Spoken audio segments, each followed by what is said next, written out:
Assalamualaikum, salam sejahtera. Anda sedang menonton cerita-cerita di sebalik berita dan pastinya untuk waktu ini saya difahamkan tiada sidang minda ataupun sidang akhbar disampaikan oleh Menteri Kanan Pertahanan Datuk Seri Ismail Sabri Yaakob. Hanya akan ada satu kenyataan bertulis akan dikeluarkan terkait dengan situasi semasa berkaitan dengan Perintah Kawalan Pergerakan. Jika ada kenyataan itu nanti saya akan kongsikan, tetapi untuk waktu ini saya nak kongsikan kepada anda laporan harian pemberian vaksin COVID-19 dos 1 ataupun dos pertama sehingga 14 Mac 2021. Kalau boleh saya nak tunjukkan di iPad saya ini, kalau ikut jumlah keseluruhan individu yang telah pun mendapat vaksin dos pertama adalah sebanyak 301,699,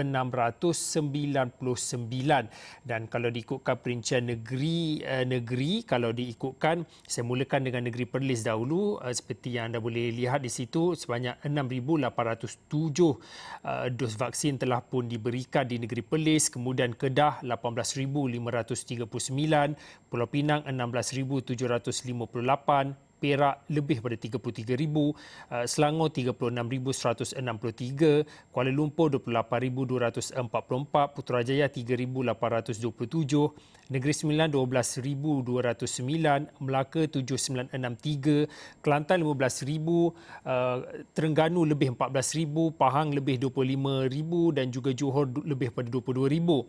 Sabah, Labuan dan Sarawak, kalau Sabah 26,446 jumlah individu telah pun menerima vaksin dos pertama, Labuan 2,342 dan juga Sarawak sebanyak 31,527. Kalau diikutkan dibandingkan negeri-negeri, Selangor masih lagi paling tinggi iaitu sebanyak 36,163, dan pastinya laporan lanjut akan kami bawakan di astroawani.com. Baiklah, untuk waktu ini Astro cerita-cerita di sebalik berita, saya nak bacakan sedikit antara yang mendapat perhatian sepanjang pagi tadi, iaitu berkaitan dengan apa yang berlaku di Kelantan secara khususnya. Ini terkait dengan insiden yang berlaku cerun runtuh. Kalau diikutkan, kalau boleh saya tunjukkan di iPad saya ini, peruntukan 60 juta ringgit untuk memperbaiki cerun runtuh yang berlaku di Kampung Celagi, Pasir Mas, Kelantan, dan perkara itu diumumkan sendiri oleh Menteri Alam Sekitar dan Air Datuk Seri Tuan Ibrahim Tuan Man selepas melakukan lawatan kerja kawasan cerun runtuh di Kampung Pohon Celagi. Dan kalau boleh saya nak bersama dengan Wakil Astroawani di Kelantan, Muhammad Fendi. Muhammad Fendi, mungkin boleh diceritakan, kalau diikutkan Muhammad Fendi sentiasa membawakan perkembangan dari semasa ke semasa berkaitan dengan apa yang berlaku khususnya di Pasir Mas ini. Kalau boleh dikongsikan, sebelum kita bercerita tentang 60 juta dan juga apa punca sebenarnya telah pun dijelaskan oleh menterinya sendiri, bagaimana reaksi penduduk di situ apabila menerima perkabaran dan juga berita gembira ini? Mungkin Muhammad Fendi boleh kongsikan terlebih dahulu. Sebenarnya Fauzi, kita ketahui tragedi yang berlaku tanah runtuh ataupun tebing runtuh di kawasan Pohon Celagi, Pasir Mas ini berlaku pada 17 Februari lepas, di mana kita sedia maklum lebih daripada 4 buah rumah yang telah pun runtuh ke bawah, termasuk sebuah kenderaan, dan 45 keluarga telah pun dipindahkan dan menetap sama ada di rumah yang disewakan ataupun yang diberikan sewa oleh pihak kerajaan ataupun menumpang di rumah sanak saudara. Dan bukan sahaja kebimbangan ataupun yang mengalami kesan itu hanya melibatkan 45 keluarga, sebaliknya peniaga dan juga penduduk di sekitar bandar Pasir Mas, bandar lama Pasir Mas juga turut melahirkan kebimbangan. Ini kerana bermula daripada 17 Februari sehinggalah ke hari ini masih lagi berlaku pergerakan tanah yang mana saya dilaporkan sehingga ke hari ini telah menjakau kepada 500 meter jumlah ataupun kawasan yang terlibat dengan runtuhan itu. Dan tinjauan juga mendapati masih lagi berlaku pergerakan tanah, dan apabila kita melihat, saya melihat sendiri dengan lebih dekat kawasan berkenaan, saya melihat keadaan di situ agak tidak selamat, di mana rekahan demi rekahan baru masih lagi berlaku, dan bukan sahaja melibatkan kawasan penempatan penduduk, bahkan rekahan tersebut juga telah pun melangkaui kawasan jalan raya dan juga kedai-kedai lama yang terletak berhampiran tebing sungai itu.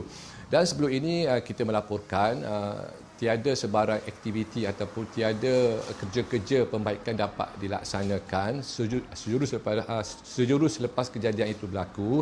Ini kerana seperti yang dilaporkan oleh pihak Jabatan Pengairan dan Saliran serta JKR, kerja-kerja menambah ataupun kerja-kerja menutupi ceruk yang runtuh itu dengan kanvas tidak dapat dilakukan dengan kadar segera kerana berlakunya pergerakan tanah.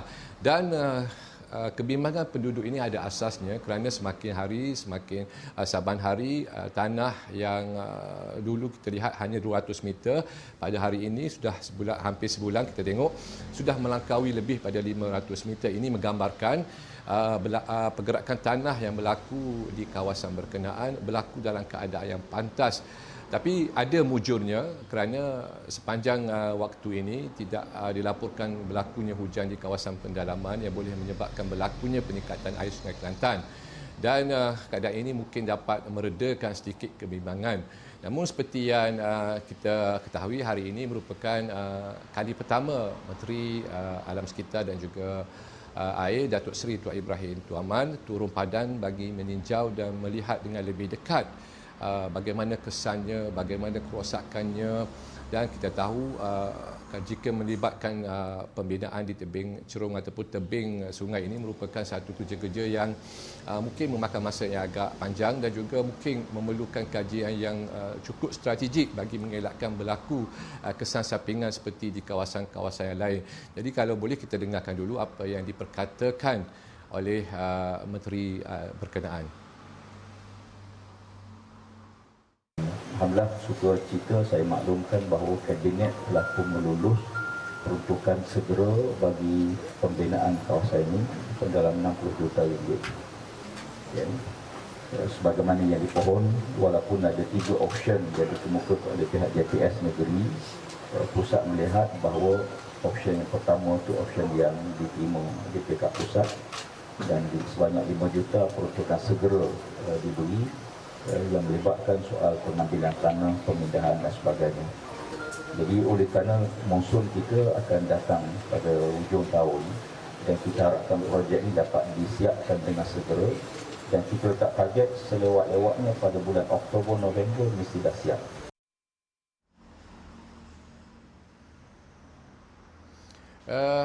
Jumlah papasan ataupun jumlah peruntukan yang disalurkan sekitar 60 juta dan daripada peruntukan itu juga sejumlah 8 juta diperuntukkan untuk proses pengambilan tanah di kawasan berkenaan kerana kita ketahui kebanyakan tanah penduduk di kawasan berkenaan merupakan tanah yang bergeran dan juga tanah yang berhak milik. Namun pihak kerajaan dan juga kerajaan negeri belum lagi memutuskan dalam bentuk papasan dan juga penilaian kesan kerosakan rumah, kenderaan dan sebagainya. Itu kerana bab papasan ataupun nilaian kerosakan itu merupakan satu bab yang lain. Pembayaran untuk pengambilan tanah merupakan satu part yang lain. Jadi proses penilaian kesan ataupun kerugian yang dialami oleh penduduk itu akan dijalankan oleh pihak kerajaan negeri. Bagaimanapun seperti yang dimaklumkan, penduduk yang dipindahkan, 45 keluarga yang dipindahkan itu, sepanjang tempoh pembinaan dan juga kehilangan tempat tinggal itu, mereka yang ditempatkan sama ada di rumah yang disediakan oleh kerajaan ataupun rumah yang dicari oleh penduduk ataupun homestay ataupun inap desa sebagainya itu, segala sewa dan juga utility bill itu akan ditanggung oleh kerajaan negeri dan penduduk tidak perlu ataupun mangsa yang dipindahkan itu tidak perlu memikirkan soal untuk membayar sewa rumah ataupun kos yang lain kerana kerajaan negeri telah pun memaklumkan mereka bersedia untuk menjelaskan bayaran sewa rumah yang mereka diami itu.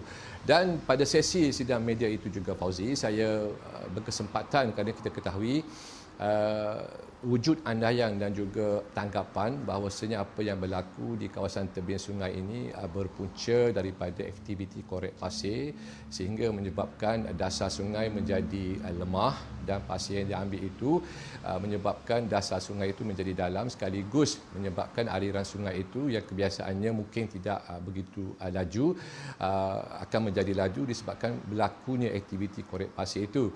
Namun ketika saya bertanyakan ataupun menyuarakan mengajukan soalan tersebut kepada Datuk Seri Tuan Ibrahim, beliau nyata menafikan bahawasanya andaian ataupun aktiviti korek pasir yang berlaku ini merupakan penyebab utama runtuhan ataupun berlakunya aliran air bawah tanah sehingga menyaksikan kawasan yang seluas 500 meter itu runtuh. Jadi kita dengarkan apa yang diperjelaskan oleh Datuk Seri Tuan Ibrahim Tuan Man.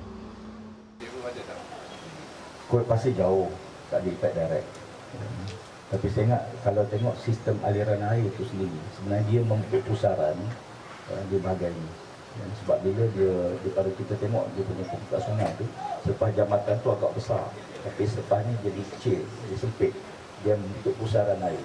Jadi, nak kata faktor pasir saya nak tidak langsung lah, sebab jauh tak ada pengambilan pasir kawasan ini.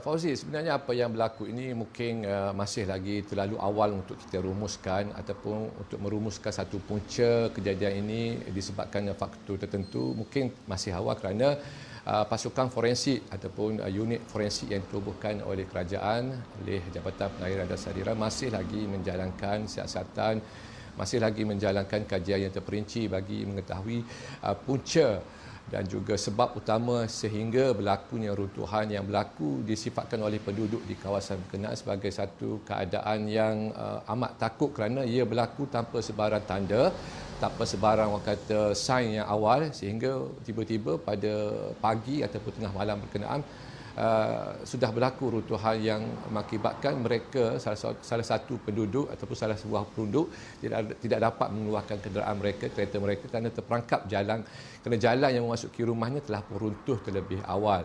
Dan untuk makluman juga Fauzi, sebenarnya kawasan Kampung Pohon Selagi dan juga dataran air moleh di kawasan tebing sungai Pasir Mas ini sebenarnya satu tapak warisan ataupun satu kawasan yang mempunyai nilai sejarah yang cukup tinggi. Jika saya dapat imbas kembali sedikit Fauzi, dahulunya sebelum adanya jabatan yang menghubungkan antara Salo, Kota Baru dan juga Pasir Mas dan juga Rantau Panjang ini, penduduk di kedua hala ini sama ada di Bandar Pasir Mas, Pekan Pasir Mas ini dan juga di Kampung Salo ini, mereka menggunakan feri yang dikenali masa itu adalah feri ataupun bot sangkut, di mana itulah pengangkutan yang menghubungkan antara dua kawasan di Salo dan juga di Pasir Mas ini. Dan pengkalan yang pengkalan daripada arah Pasir Mas ini terletaknya di dataran air moleh, terletaknya di kawasan runtuhan tersebut. Itu yang dinamakan kawasan tersebut sebagai kawasan yang cukup tinggi nilai sejarahnya. Dan untuk itu juga kerajaan negeri serta kementerian berkaitan bersetuju Fauzi untuk setelah dibaik pulih kawasan itu, mereka bersetuju untuk mewartakan kawasan berkenaan sebagai kawasan taman rekreasi dan juga taman sejarah. Ini kerana mereka bertanggapan nilai ataupun sentimen sejarah di tebing Sungai Kelantan di dalam Pekan Lama Pasir Mas ini perlu dikekalkan dan diwariskan kepada generasi akan datang supaya mereka mengetahui inilah jeti, inilah tempatnya mula-mula orang kata penduduk Pasir Mas ataupun penduduk Salo boleh berhubung antara satu sama lain Fauzi. Muhammad Fendi, kalau boleh saya nak tanyakan soalan ini sebelum kita pergi berehat. Tadi Muhammad Fendi ada kongsikan tentang 60 juta dan kemudian penjelasan sendiri daripada Menteri Kasar, Kementerian Alam Sekitar dan juga Air, dan juga yang terakhir tadi berkaitan dengan sedikit latar belakang dan juga warisan di tebing di Sungai Kelantan secara khususnya. Tetapi dalam untuk 2 minit ini, tadi disebutkan 60 juta itu antara lain melibatkan kerja-kerja pengambilan balik tanah, pembinaan struktur penahan tebing, perbaikan cerun dan juga pengerekan sungai. Dan tadi pun disebutkan tentang pampasan itu masih lagi belum dimuktamadkan, perlu ada perbincangan antara dengan kerajaan negeri. Tetapi saya ingin tarik keluar daripada reaksi dan juga bagaimana respon daripada penduduk, kerana sudah tentu insiden itu membabitkan beberapa buah rumah yang telah pun musnah akibat insiden itu. Apa yang mereka harapkan berkaitan dengan papasan? Mungkin ada sedikit desakan daripada penduduk secara khususnya? Sebenarnya pada awal kejadian dan sehinggalah seminggu selepas kejadian, banyak aduan dan juga desakan daripada penduduk supaya pihak kerajaan dan juga pihak berkuasa memikirkan satu alternatif lain. Kerana walaupun penduduk di sana itu tinggal di kawasan tepi sungai ini sejak berkurung lamanya, bergenerasi lamanya sehingga ada rumah yang berusia lebih pada 100 tahun. Namun mereka juga turut memikirkan soal masa depan dan juga kestabilan tanah di kawasan berkenaan. Kita tahu kerajaan mungkin mempunyai kajian dan juga perincian yang cukup teliti dalam usaha membaik pulih, membina kembali, menanam cerucuk, menstabilkan kawasan tanah di kawasan berkenaan. Namun untuk jangka masa panjang, mungkin kawasan tersebut dianggap sudah lagi tidak selamat. Dan kita ketahui sebelum ini kawasan ataupun tebing sungai merupakan satu kawasan yang belum diwartakan sebagai kawasan penempatan penduduk. Ini kerana ini merupakan kawasan yang diwartakan di bawah kuasa Jabatan Pengairan dan Saliran. Namun apa yang berlaku di Pasir Mas ini sebagai contoh, mereka yang berada di situ sejak sekian lama mempunyai gerang hak milik yang kekal. Ini kerana mungkin disebabkan sejarah dan juga keturunan dan sebagainya menyebabkan mereka mendapat gerang yang kekal di kawasan berkenaan. Namun untuk jangka masa panjang dan juga faktor geografi seperti keadaan aliran sungai yang tidak menentu, keadaan cuaca hujan musim peralihan monsun timur laut di hujan di pedalaman sehingga menyebabkan berlaku peningkatan air yang mungkin boleh mengundang hakisan tebing bukan sahaja di kawasan tersebut, bahkan kawasan yang sekitar sepanjang tebing sungai di Pasir Mas itu. Mungkin ada desakan dan juga cadangan daripada pihak penduduk supaya kerajaan negeri memikirkan alternatif lain, sama ada menyediakan satu penempatan baru bagi mereka untuk dipindahkan di kawasan penempatan baru dan mereka melupakan kawasan tersebut walaupun mereka tahu itulah tanah tumpah mereka. Namun untuk menjamin keselamatan dan juga tidak berulang kes umpama ini, kerajaan perlu menyediakan satu penempatan yang baru dan mereka yang berada di tepi sungai ini akan merasa selamat jauh daripada keadaan yang mereka alami pada 17 Februari yang lepas, Fauzi. Okey, baik, terima kasih kepada Muhafendi Muhammad atas perkongsian dan juga perkembangan berkaitan dengan peruntukan yang disalurkan yang telah pun dikatakan diluluskan oleh kerajaan daripada Kementerian Alam Sekitar dan Air KASA yang mana meluluskan peruntukan 60 juta ringgit khususnya bagi kerja-kerja membaik pulih cerun tebing Sungai Kelantan yang runtuh di Kampung Pohon Celagi di Pasir Emas. Baik, cerita berhad seketika kembali selepas ini.